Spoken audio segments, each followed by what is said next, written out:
लोगोफोर दिनै जों उदां भारतआव उदां हां मोनगासिनो दं मानोना 15 आगस्ट 1947 मायथाइयाव जों ब्रिटिश रुलनिफ्राय उदां जादोंमोन। बे गोलाव सम सोमावसारनायाव भारतनि गोबां जोहोलाव-जोहोलावजोफोरा जिउ बावनांदोंमोन।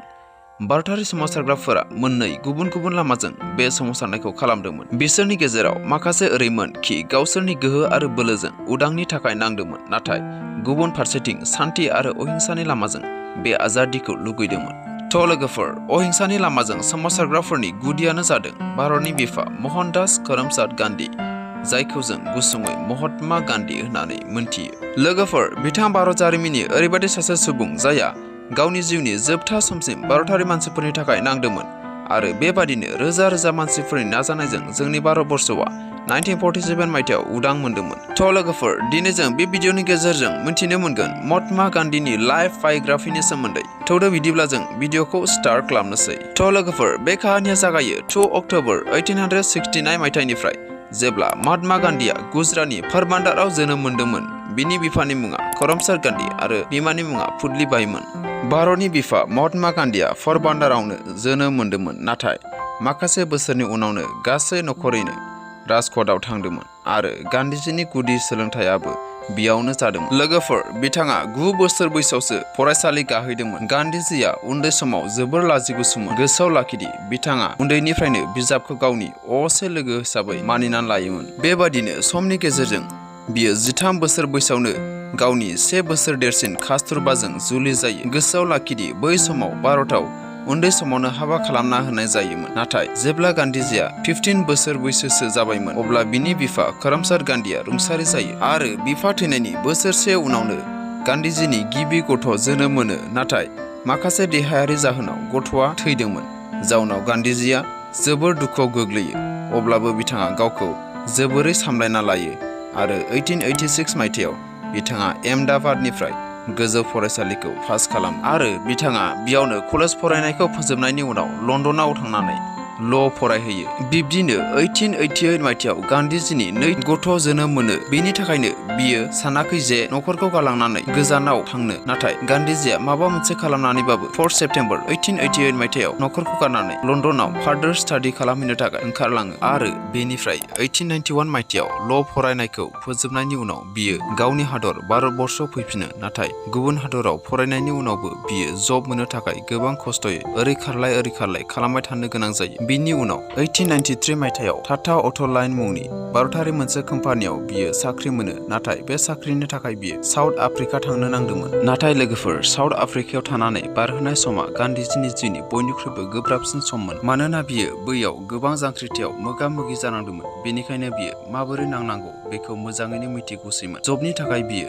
बोसोरसेनि थाखाय साउथ आफ्रिकायाव थिनहरजादोंमोन, नाथाय बेयाव बियो थायै भारतनि जानानै उननि 20 बोसोरसिम ब्रिटिश हेंथा नांदोंमोन आरो बेबादिनो बियो नाताल इन्डियान कंग्रेस आफादबो दादोंमोन। आफ्रिकायाव थानाय समाव गान्धीजीया निडर सिभिल राइट्स एक्टिभिटिसनि महराव गावखौ सिनायथि होनो हाखाबायमोन आरो गपाल कृष्ण गखले, जायहा इन्डियान नेशनेल कंग्रेसनि सिनियर लिडारमोन, बिसोर सानैजोंनो भारताव फैफिननानै भारतनि आजादिनि थाखाय नांनो थियारि खालामो आरो बेबादिनो 1915 मायथाइयाव गान्धीजीया भारताव फैफिनो आरो बेयाव फैफिननानै बियो इन्डियान नेशनेल कंग्रेसआव जइन जायो। भारतनि आजादिनि थाखाय बियो भारतखौ आजादि खालामनो थाखाय बिथाङा खोथा होयो आरो एसे बोसोर उनावनो भारतनि गासै मानसिफोरा ब्रिटिश हेंथा खौसे जानो हमो आरो अहिंसानि लामाजों थाबायनानै भारतारिफोरखौ खौसेथियाव गोग्गोम खालामो। भारतनि गासै धोरोमनि मानसिफोरखौ खौसेयै लाना खामानि मावनो हमो आरो बिब्दिनो 1922 मायथाइयाव आसायाव आन्दलन खालामो। बे मुभमेन्टनि गेजेरजों भारतारिफोरा ब्रिटिशफोरनि मुवा बेसाद बाहायनायखौ बन्द' खालामनाय जायो आरो जेब्ला बे मुभमेन्टखौ मोजाङैनो जाफुंसार जानायखौ नुनो मोनो,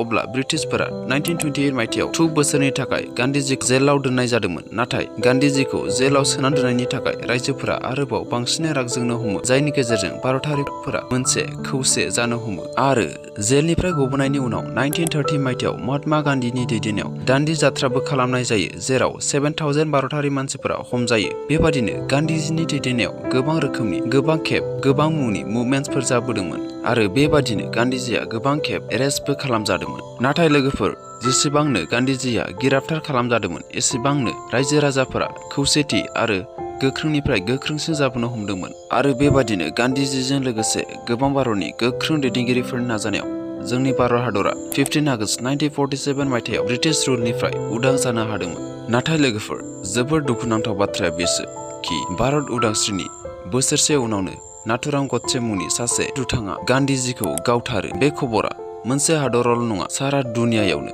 गोसारजोबदों। बे जाथायनि थाखाय नाथुराम गडसेखौ 15 नभेम्बर 1949 मायथाइयाव फासि होनानै बुथारनाय जायो।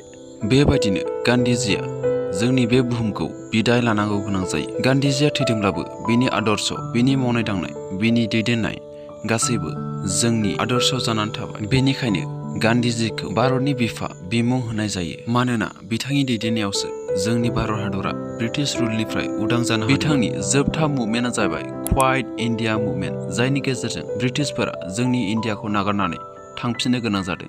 स' लोगोफोर, भिडिअखौ मोजां मोनोब्ला अननानै लाइक खालामदो आरो चेनेलखौबो साबस्क्राइब खालामना होदो। Okay, for now, bye bye, thank U.